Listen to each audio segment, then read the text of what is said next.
final days of Moses' life, he gently rebukes the Jewish people. He recounts the 40 years in the desert and how they traveled and they made all these mistakes. They worshiped the golden calf, and then they refused to go into the land of Israel when they should have grabbed the chance. And they complained against the fact they didn't have the water, and they complained about the meat, and they complained about the food. And then at the very, very end, God says, Hashem, your God, has multiplied you, and behold, you are like the stars of the heaven in abundance. Very strange. Who is Moses rebuking right now? Moses is not rebuking the sinners. He's rebuking the children of the sinners. See, all the people that sinned during those 40 years, they've all died. And now it's the children. And Moses is saying in his last will and testament, these are all the things you've done wrong. And by the way, God has still multiplied you. It's really a beautiful message. Even though the natural way to do things is exactly as my parents did, God is saying, you don't have to be that way. You don't have to accept the mistakes, the fallibilities of your parents.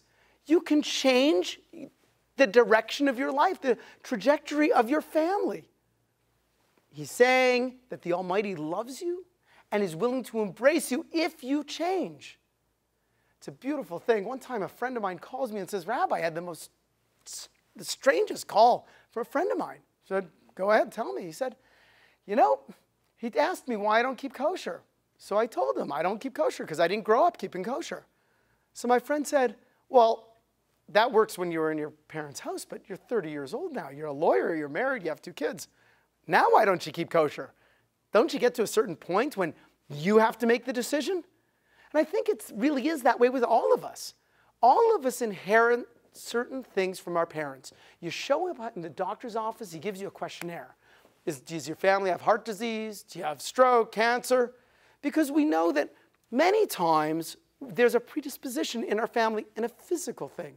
We know that people that come from families with a great deal of marital discord or divorce oftentimes have difficulty having happy families of their own. Or if there's alcoholism in a family, then sometimes there's more often difficulties with alcoholism in the next generation. But it doesn't have to be that way. We can change. The Almighty's telling us we can change and we must change. One time there was a gathering of rabbis together, great rabbis, and they were all kind of bragging about their pedigree. One is saying, oh, my great-grandfather led this dynasty. Another one said, my grandfather, he started that dynasty. And finally, the youngest rabbi stopped and said, you know what?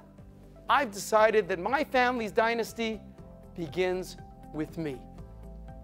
Let's make your family's dynasty begin with you.